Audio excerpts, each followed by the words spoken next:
السلام عليكم ورحمة الله وبركاته كسو دوادا داوادي القصة ركوع برقادشة مدن waxaa idin soo jeedin doona anigoo ah Zaki Maxamuud balse intaan gudaha galin qisadeena fadlan like sar halkani waa isgoys laga raaco tareenada waana isgoys aad u mashquul badan wiilkan waxa ka gooday mid kamid ah kabti uu xirnaa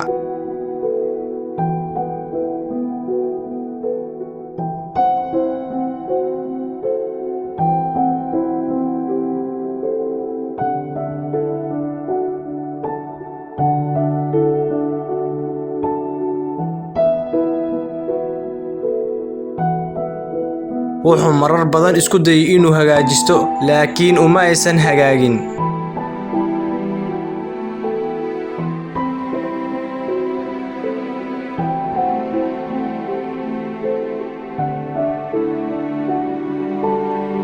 markii uu ka quustay ayaa indhihiisa waxay qabteen kaba aad u qurux badan oo wato cunug yar kabihii ayaa indhihiisa soo jiiteen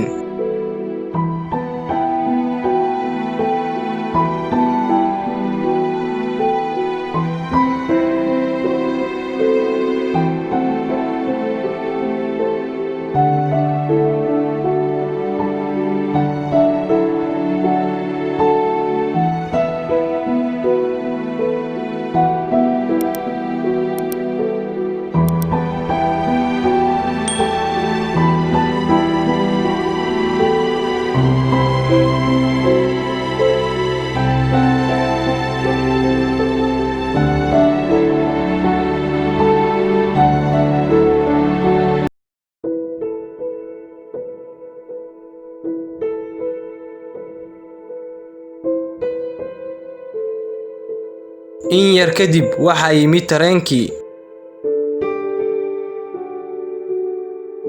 dhammaan dadkii wada sugay waxay bilaabeen inay koraan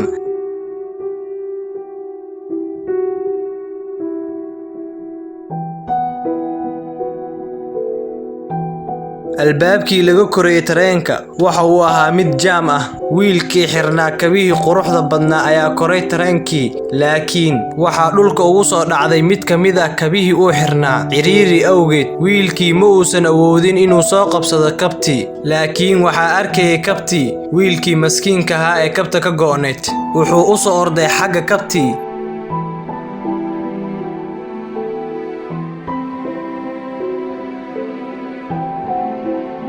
markii uu qaaday kabti wuxuu dareemay inuu wiilku aad u jeclaa kabta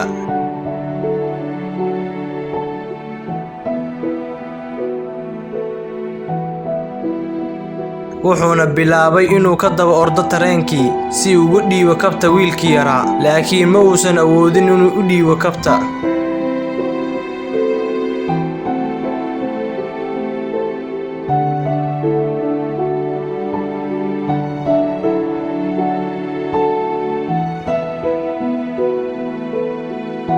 markii uu gaari waayay wuxuu bilaabay inuu soo tuuro kabti laakiin ma aysan gaarin wiilkii yaraa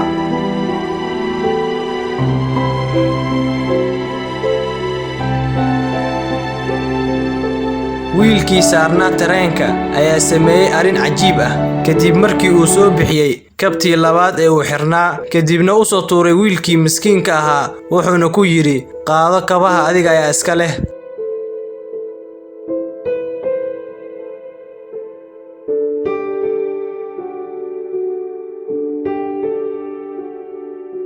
haddaba qisadan xigmadda aan ka qaadanayno waa wax aan adigu wax ku tareenin walaalkaana wax u taraya in aadan kala baqeelin markastana noqo qof daacad ah waad ku mahadsantihiin daawashadiina fadlan haddii aad ka heshay qisadan like saar si aan u ogaano inta qof ee daneynaysa qisooyin noocan oo kale ah waxa inoo horseedaysaa inaan sii wadno qisooyin noocan oo kale ah fadlan haddii ay tahay markii kugu horreysay oo qiso aad ka daawanaysay channelka Dacwo Tube fadlan subscribe saaro si aad ula socotid qisooyinka kale aan soo galin rabno waa anigoo ah Zaki Maxamuud oo idin leh assalaamu calaykum waraxmatullaahi wabarakaatuh nabadgelyo